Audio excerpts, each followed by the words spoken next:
if you meet with a VC and they do not follow up within 24 hours, it's dead. Don't waste your time. Don't continue spending time with them. There's really like a 24-hour rule that I hold to be pretty true and accurate, and it's proven itself time after time again. Investors are there to invest money. That's their job, and they're there to hunt, and they're there to get the good companies. And when an investor's excited and when they move fast, if they don't follow up within 24 hours, don't waste your time. Your fintech company, Ernie, was named top 50 startup to watch by Business Insider in 2018, had 3.5 million users, and like you said, raised 14 million in funding. So for other startup founders out there, it looked like you had everything going for you. Could you, looking back now with the 2020 vision, tell us, like, what do you think went wrong? Like, so that we can hopefully learn from, the infinite learning cycle. When we think about what went wrong, we were actually building in a space. So a bit of background on the previous company. Previous company was, we automated something called price protection. So if you're not familiar with what price protection means, it's a policy that most major retailers and credit cards offer, where if you buy a product online or even in store and the price on that item drops within typically 90 days of your purchase, you're actually owed a refund for the difference. So take prime example, you go to Best Buy, you buy a TV for $1,000. 2 weeks later, it goes on sale, and now it's $800. You're actually owed a refund for the difference. The problem is consumers don't know about these policies. No one tracks the price of an item after they buy it. And even if they did, no one wants to deal with the paperwork of submitting a claim and getting that refund back. So we automated the entire process. And we actually had a lot of success really quickly and scaled and grew to like you mentioned, 3.5 million users. But with our success, the policies and the product that we had built started to break to some extent. Because up until that day, retailers like Walmart and credit card companies like Chase had this policy for probably 20, 30 years. The utilization rate was maybe 1 in 100,000 people, or one in, multiple hundred actually took the time to submit a claim and do this. And then Ernie came in. We automated the entire process, and we had submitted, I think in a week, more claims than they received in a year in our first year. So the utilization rate shot up. We were automatically submitting claims for every single item you bought on Amazon. Almost everything dropped in price. And so that started to probably show cracks in what we were doing in the business model and in the product, because the more we were growing, the more it was breaking. And then the merchants and the credit card companies started changing their policies. They started, in some cases, fighting back against us, and made it really, really difficult to be able to provide our service to customers. And, it was really kind of, I think we were in the mentality of like, we're going to fight it. We're going to kind of take the Uber battle, where, Uber also had a lot of challenges in the early days, and like the taxi companies tried to shut them down in the different departments of transportation, and they kind of went head on and like fought it. And I think we also took that approach, even though our business was getting hit from right and left by the merchants and the credit card companies that were wanting us to pause it. So I think like, it's when you're in the weeds and you're really deep into the company, into the mission, it's hard to sometimes take a step back and say, maybe we should take a look at the bigger picture and say, okay, we have a user base, we have a devoted user base, we have capital in the bank. How do we navigate that and toward a longer term sustainable solution or product, versus trying to continue to hit our head against the wall and fight with the merchants. So I think that was something that is definitely a learning. You can't fall in love with the solution, because we were in love with our product, and our customers were in love with the product and solution. But I think, it's more about like falling in love with the problem, and being able to be extreme enough and dynamic enough to not be afraid of change, kind of your path when things are, when the situation changes. When we started the company, every retailer had price protection. Every credit card company had it. When we sold the company, eventually, I think that that pie reduced by 80%. So only 20% of the market was available at that point in time. So I think that's maybe one aspect of it. And the other thing is, you want to build products and a company that's not reliant on other companies. And so we were very, very reliant on the policies of other companies. And so that was also something that was a challenge, and is something that I look back and it's like, how do you build a standalone service that's not relying on other companies' policies? You reach the level that few have, and it's like a video game. The more you level up, the harder the boss is. So it's really nice to get that opportunity to hear from you. Looking back, a couple of things I took away from that was, don't fall in love with the solution, and kind of knowing which, I guess, battles to fight or how to fight them.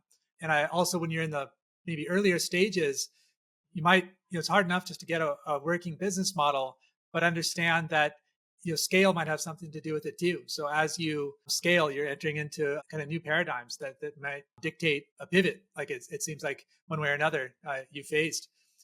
Now that you're with Simple Closure, can you share any interesting or unexpected insights you've gained from working with startups during their closure process?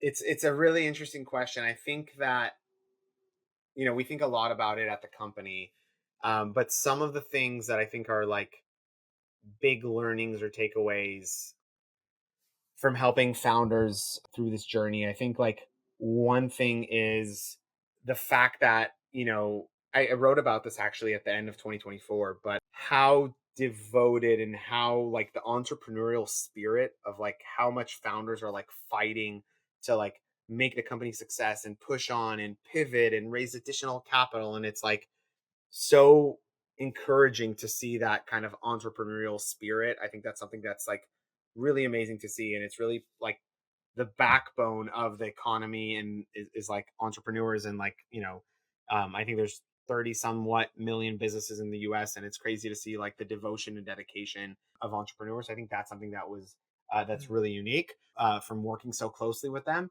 And I think the other thing that's really amazing is to see, even though the companies don't always work out, and it could be a matter of like founder disputes, it could be a matter of, timing, it could be a matter of, there's a lot of reasons for why it doesn't work out. But it's also really amazing to see the value and the businesses that people have created, and like the products and the services and the like. I think there's all this hidden value in these companies that are shutting down that a lot of times goes unrecognized. And if when you spend time with these founders and companies and you unpack it and you see what they've done, it's really really nice to understand and see like the value in like, these 5 years of blood sweat and tears that they put into companies, what they've been able to create, even if it doesn't work out as they hoped for. Yeah, that's it's a really interesting insight. The value in it wasn't the outcome that maybe they were aiming for, but there's still rich learning there. They're pioneers, and it's almost like with a new technology. Really, when you look at, like, I think it was the X-15 rocket, when they weren't sure how we would react at certain altitudes and speeds, and they're kind of experimenting with this stuff. And those weren't really successful flights in the typical sense, but each one was successful in the data that it provided. Yeah, that's really interesting. Now, we talked about some of the common pitfalls that startups could face, both in Ernie and just generally. Is there anything else that you think, knowing what you know now, startup founders should look out? Like, is there a common kind of trend that you're seeing that people are kind of not being aware of? Yeah, look, I think also it's a new mindset in the last few years, but making sure to build the business in a way that drives revenue and is like, I wouldn't say like you have to be profitable, especially in venture back. Like the expectation is not to be profitable, but to be able to build businesses that you have the lever of like being able to generate revenue towards profitability or in that direction.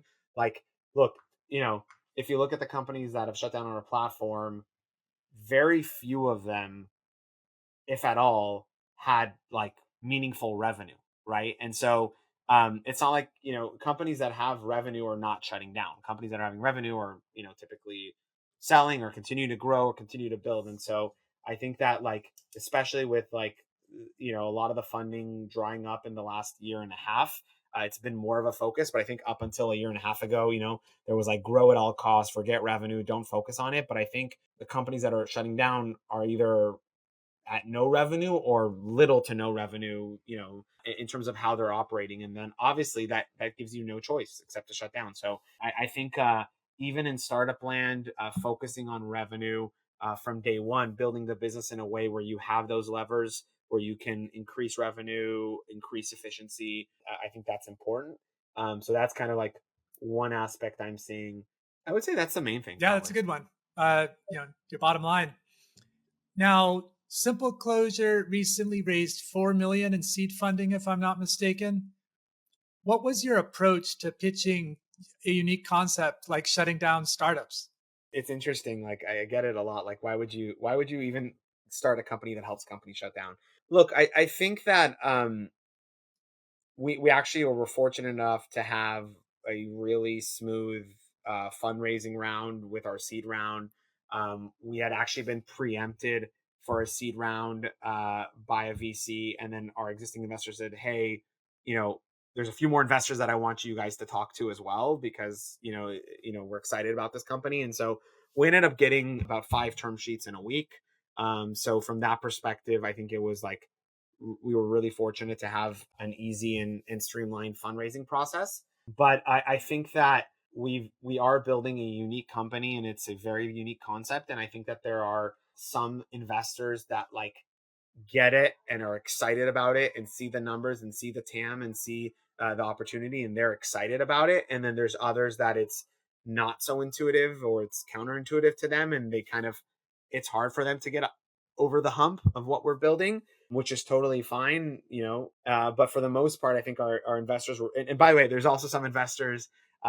We had one of our pre-seed investors, like we had pitched him, he had heard about what we're building, and it was like he had to sleep on it, and then he was like, "Interesting, I actually get it now. And this could be a really big opportunity." And so I think there's also some people in the middle, but I think like our investors are understand the vision, understand what we're building, and understand the opportunity, and they're very excited. And in general, as a founder, like like I don't know if I'm building a company in healthcare, you want an investor that's excited about healthcare, like, and so there's some investors that are really excited about healthcare and they know the space and they want to invest in it, and there are others that are not. And so I think in general, we just found the investors that understand what we're building and the scale of what we're building and the opportunity of what we're building and the industries we're impacting, and those are the ones that we're very excited to invest and join the team and join the journey. And in general, I would suggest like for any company that's raising is you want the investors that are excited about what you're building and understand the potential. So I think it's true to any product, any industry, regardless if it's like helping companies shut down or helping companies form or even healthcare. So Exactly. simpleclosure.com is the website. Is there anywhere you want to point to highlight any like upcoming projects you've got going on? We our website is a great resource. We have like blogs and announcements and newsletters and anything like that. Obviously on LinkedIn as well and Twitter, on X now, I guess not Twitter. Anyone can follow us. Ultimately, like we're here to help founders through their journey. Shutting down is a scary, painful process, but it doesn't have to be. So we're there to help support founders through that journey. And again, we're there to help. Like even if you're not shutting down, you're 9 months of runway left, and you're like just want to know what's around the corner. It's always scarier the things you don't know. And so if you just want to kind of get some advice and get an understanding of how to think about things and plan for things, then we're definitely here to help.